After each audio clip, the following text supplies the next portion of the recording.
ሰላም ጤና ይስጥልን አድማጭ ተመልካቾቻችን ሚያዝያ 1 2017 ዓ.ም ዕለታዊ መረጃዎችና ዘገባዎችን ይዤ መጥቻለሁ። ዘገባዎችን ወደ እናንተ እያደረስኩ አብሬያችሁን ቆየው በለጠ ካሳና እናንተ ማብራችሁ እንድትቆዩ በአክብሮት ጋብዛለሁ። የተለያዩ ዘገባዎችን በዚህ ሰዓት ይዣለሁ። የ22ኛ ቀን የአንድነት ዘመቻ ውሎን በተመለከተ በተለያዩ አካባቢዎች ከአውደ ውጊያዎች የተገኙ መረጃዎችን ጨምሮ እንደዚሁ አገር አቀፍ ፖለቲካዊ፣ ዲፕሎማሲያዊ እንደዚሁም ደግሞ ተዛማጅ መረጃዎችን አካትቻለሁ። እነዚህ መረጃዎች እየተከታተላችሁ አብራችሁ እንድትቆዩ በአክብሮት ጋብዛለሁ። አስተያየት ሀሳብ ቢኖራችሁ ጥቆማ ዜና@gmail.com ላይ እንድትልኩልኝ እንደዚሁ ይህን አድራሻ የምትጠቀሙበት በድጋሚ ማሳሰብ ፈልጋለሁ። በርካቶቻችሁ እየላካችሁ ስለሆነ ሀሳብና አስተያየቶቻችሁን በእጅጉ ነው የማመሰግነው። እንግዲህ ወደ ያስኳቸው መረጃዎች ልለፍ። ከያስኳቸው መረጃዎች መካከል ወደ ማዕከላዊ ጎንደር የሚወስደን ነው። በተለይ ከጎንደር ደባርቅ ወደ አዳርቃይ እንዲሁም ደግሞ ደባርቅ ወደ ጃናሞራ ባለው መስመሮች በተለይ ገደብዬ ተብሎ የሚጠራው አካባቢ ወገራ ከፍተኛ እገታ አለ የሚል የዓለም አቀፍ የረድኤት ድርጅት ሰራተኞች ጭምር ምሬት ውስጥ መግባታቸውን እየታገቱ የእርዳታ አገልግሎት ጭምር እስከ መቋረጥ መድረሱን የሚገልጹ መረጃዎች ናቸው እየወጡ ያሉት። እገታ፣ ዝርፊያ ከፍተኛ ምሬት ፈጥረዋል። ህዝብም እየተሰቃየ ነው። ወደ ሰሜን ወረዳዎች በተለይ አዳርቃይ፣ ጃናሞራ፣ ጠለምት፣ በየዳ አልሚ ምግብ፣ የእርዳታ እህል እንዲሁም ደግሞ የረድኤት መድኃኒቶችን ጭነው የሚሄዱ ተሽከርካሪዎችና የረድኤት ድርጅት ሰራተኞች ጭምር እየተንገላቱ ስለሆነ አሁን እርዳታ ወደዛ መጓጓዙን ጭምር አቁሟል። ሰሞኑን አልሚ ምግብ ጭነው የነበሩ ተሽከርካሪዎች ጭምር ወደ ጎንደር ለመመለስ ተገደዋል የሚል ነው። ይህ እንግዲህ ይህን በተመለከተ በዚህ አካባቢ የሚንቀሳቀስ የአማራ ፋኖ በጎንደር አንድነት፣ ጎንደር የበጋሻው እና እንዲሁም ደግሞ ሌሎቹ ክፍለ ጦሮች ለጉዳዩ ጠይቄያቸዋለሁ። ዘራፊዎች አሉ፣ እርምጃ እንወስዳለን የሚል ነው ምላሽ የሰጡት። ከዚህ ውስጥ እንግዲህ ተይዘው ገንዘብ ከፍለው የለቀቁ ሰዎች ስለመኖራቸው ለማወቅ ተችሏል። ይሄ ጉዳይ አጠቃላይ ማህበረሰባዊ ቀውስ የሚፈጥር ስለሆነ ሁሉም ርብርብ አድርጎ ይህንን ሊያስቆም ይገባል የሚል አስተያየት ነው ያላቸው። እናቶችና ህፃናት በነፍስ አድን የእርዳታ እጥረት ምክንያት ህይወታቸው ሊያልፍ አይገባም፣ አቅርቦትም ሊቋረጥ አይገባም። አቅርቦትም ማስተጓጎል ይሄ በጦርነት ህግም ጭምር ተቀባይነት የሌለው ጉዳይ ነው ተብሏል። እንግዲህ ይህንን መረጃ ይኸው አድርሻለሁ ቅሬታችሁን። ሌላው የስደተኞችን ጉዳይ በተመለከተ ዛሬ የተባበሩት መንግስታት ድርጅት የስደተኞች ጉዳይ ባወጣው ሪፖርት በርካታ ኢትዮጵያውያን በጎረቤት ሀገራት በጥገኝነት ይገኛሉ ብለዋል። እንግዲህ በኤርትራ ጭምር በኤርትራ 15 ኢትዮጵያውያን በጥገኝነት ይገኛሉ። በሌሎች ጎረቤት ሀገራት ደግሞ ከ163 ሺህ በላይ ኢትዮጵያውያን በጥገኝነትና በስደት ላይ ይገኛሉ ብለዋል። 43 ሺህ የሚሆኑ ኢትዮጵያውያን በኬንያ፣ 28 ሺህ የሚሆኑ በሶማሊያ፣ 7 ሺህ የሚሆኑ በደቡብ ሱዳን እንደዚሁም ደግሞ በተለያዩ የምስራቅ አፍሪካ ሀገራት እና በአፍሪካ ሀገራት ተሰደው ይኖራሉ ተብሏል። ኢትዮጵያም የተቀበለቻቸውን ስደተኞች በተመለከተ በወጣው ሪፖርት ላይ ከኤርትራ ከ180 ሺህ በላይ 93 ሺህ ደግሞ ከሱዳን፣ 360 ሺህ ከሶማሊያ፣ 430 ሺህ ከደቡብ ሱዳን አጠቃላይ የሶሪያ፣ የጅቡቲ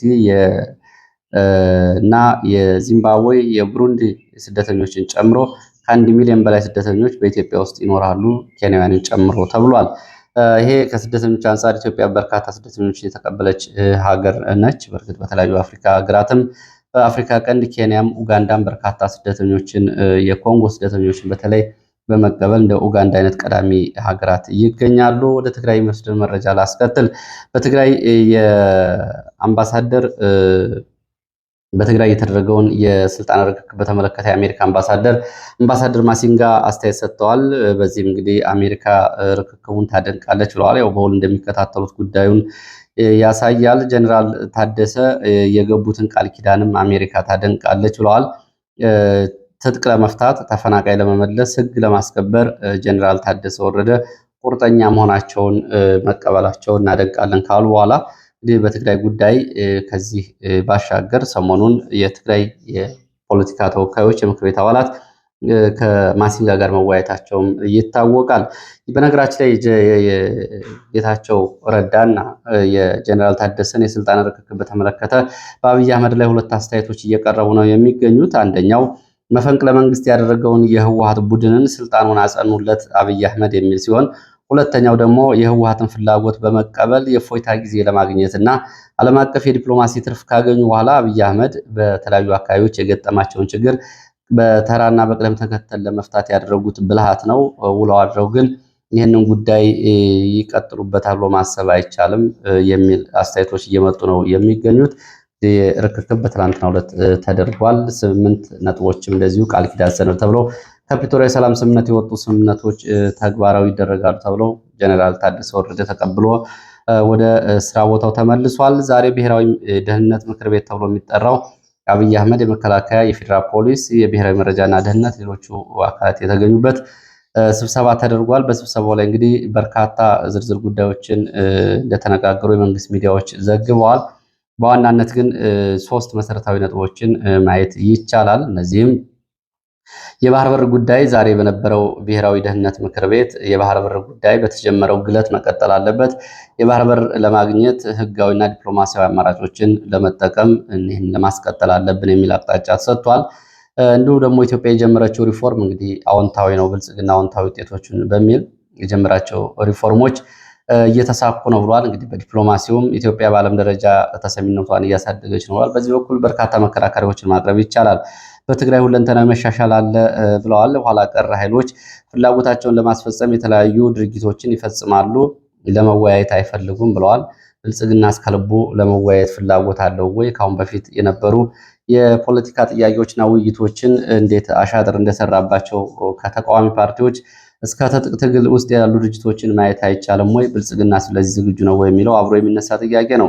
በህጋዊ ፓርቲ ስም ህገወጥ ድርጊት የሚፈጽሙ አኩራፊ ግለሰቦች፣ የሃይማኖት ተቋማት ወዘተ እንዳሉ በእነዚህ ላይ ልዩ ትኩረትና ክትትል እንደሚደረግ ከውጭና ከጠላቶችም እንደዚሁ እየተባበሩ ህዝብን የሚያሸብሩና የሚቀሰቅሱ ኃይሎች በሚልም እንግዲህ በስም ያልተጠሩ በርካታ አካላትን ይሄ ብሔራዊ ምክር ቤት የሚባለው የደህንነት ምክር ቤት ገምግሟል።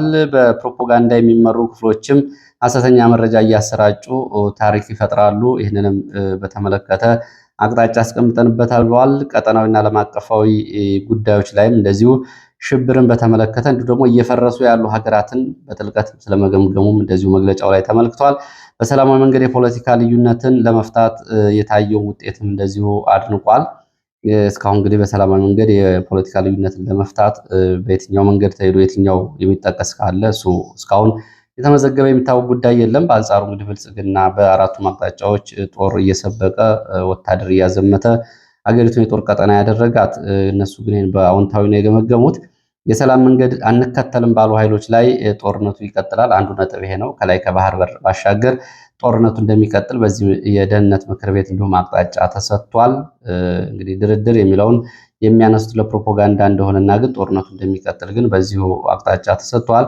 ከሀገር ውስጥና ከውጭ ሀገር፣ ሶስተኛው ነጥብ ደግሞ ከሀገር ውስጥና ከውጭ ሀገራት ጭምር በመቀናጀት በፕሮፓጋንዳና ሐሰተኛ መረጃ የሚያሰራጩ አካላት ላይ እርምጃ ለመውሰድ እንቅስቃሴ ይደረጋል። ይህም አቅጣጫ ተቀምጦበታል ተብሏል። ባለፈው እንግዲህ እንደ ኡጋንዳና ሌሎች ሀገራት ጋር በመተባበር ሌሎችን በተለያዩ ሀገራት የሚኖሩ ከኢንተርፖል ጋር በዱባይም ጭምር የሚኖሩ ጋዜጠኞችን፣ ፖለቲከኞችን እና የስደተኞችን ለመቆጣጠር ለመያዝ የሚደረግ እንቅስቃሴ እንደነበር ሲገለጽ ነበር። የዛ ክፍል ይመስላል ይሄ። ሌላው በኃይልና በአመፅ ፍላጎትን የማስፈጸም እቅድ ሙሉ በሙሉ ከሽፏል ብለዋል። ይህን እንግዲህ አክሽፈናል የሚል ሪፖርት ነው ወይ ደግሞ ምልከታ ነው ያለው። የመንግስት የጸጥታ ኃይል እየከፈለ ያለውን መስዋዕትነትም እውቅና እንሰጣለን በሚል ምክር ቤት ተወያይቶበታል። ይህ እንግዲህ ከቀረበው ነው። 3 ጉዳዮች በደንብ ይታያሉ። የባህር በር ጉዳይ እንዲሁም ደግሞ ጦርነቱ እንደሚቀጥልና በዚህ ብልጽግናን የሚቃወሙ በሀገር ውስጥም በውጭም ያሉ አካላትን ደግሞ አድኖ ለመያዝና ለማሰር አቅጣጫ ስለመቀመጡ 3 ነጥቦችን ከአጠቃላይ ሪፖርት ላይ መውሰድ ይቻላል። ሌላው ወደ ደቡብ ወሎ ሐይቅ ከተማ የሚወስድ መረጃ ነው። በሐይቅ ፖሊስ አዛዥ በርካታ የደረቅ ጭነት ሾፌሮችን አስሯል ተብሏል። የፖሊስ መኮንኑ እነዚህን የአይሱዙ የሲኖትራክ እና ሌሎች ሾፌሮችን ያሰረው ወደ ተለያዩ አቅጣጫዎች ስትንቀሳቀሱ ለፋኖ ገንዘብ እየሰጣችሁ ነው፣ ገንዘብ ባትሰጡ ኑሮ መንቀሳቀስ አትችሉም ነበር፣ ስለዚህ የእኛንም ድርሻ ልትሰጡን ይገባል በሚል ነው ያሰራቸው ነው የተባለው። አስቂኝ የሆነ ነገር ነው እየተከናወነ ያለው። ውርጌሳ ጠዋት በአካባቢው ተኩስ ነበረ። የብልጽግና ደግሞ ባለስልጣናት የአካባቢውን ሕዝብ ስብሰባ ጠርተው ነበረ። ስብሰባውን በተመለከተና ለወረዳው አስተዳዳሪ ለሀብሩ ወረዳ አስተዳዳሪ የተነሱላቸው ጥያቄ በተመለከተ እንደዚሁ ተሳታፊዎች የመረጃ ምንጮቻችን ይህንን አድርሰዋል። ባንክ ዘግታችሁብናል፣ ብልጽግና ባንክ ዘግቶ ለከፍተኛ ችግርና ወጪ ዳርጎናል የሚል ጥያቄ አቅርበዋል ነዋሪዎቹ። ባንክ የዘጋ ነው ጽንፈኛ እየዘረፈን ነው የሚል ምላሽ አስተዳደሩ ይሰጥ። እናንተ ናችሁ ህዝብን እየዘረፋችሁ የምትገኙት፣ በተለያየ መንገድ ግድያ የምትፈጽሙት። በሆስፒታል ጭምር ያሉ ሰዎች ግድያ የተፈጸመው በመንግስት ወታደሮች ነው፣ ይህንን አታውቁም ወይ የሚል እንዲሁም ደግሞ ግብር እየከፈልን የጸጥታ ኃይል ይጠብቀናል ብለን ደሞዝ እየከፈልን እንዴት ባንካችን መጠበቅ አንችልም ብላችሁ ባንኮችን በሙሉ ትዘጋላችሁ የሚል አጣብቂ ጥያቄም ተነስቶላቸዋል። የሚገርመው ፋኖ ህዝብን ሰብስቦ ያውቃል። ውርጌሳ ከተማ ህዝብ ስብሰባ ሲጠራ ፋኖ 2 ክፍለ ጦር መካናይዝድ ኃይል አያስፈልገውም፣ 2-3 ነው ስብሰባ የሚጠሩት። እናንተ ግን ይህን ሁሉ ኃይልና መካናይዝድ ክፍለ ጦር ይዛችሁ ስብሰባ የሰበሰባችሁን ህዝቡን እንደማታምኑት ያሳውቃል፣ ህዝቡንም አትወዱትም የሚል ጥያቄ ተነስቶላቸዋል። ያው እንግዲህ የጸጥታ ችግር ስላለ በሚል አልፈውታል። እንግዲህ እንደዚህ አይነት ግልጽ ጥያቄዎችን አንስተዋል ነዋሪዎቹ።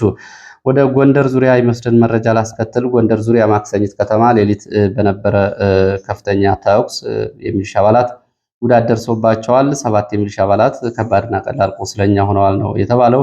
የአማራ ፋኖ በጎንደር ጠቅላይ ግዛት አጼዎቹ ክፍለ ጦር ደጃች አስናቀ ብርጌድ ግዳጅ መፈጸሙና በዚህም 5 የሚደርሱ የነፍስ ወከፍ መሳሪያዎች በፋኖ እጅ መግባታቸውን የመረጃ ምንጮቹ ገልጸዋል።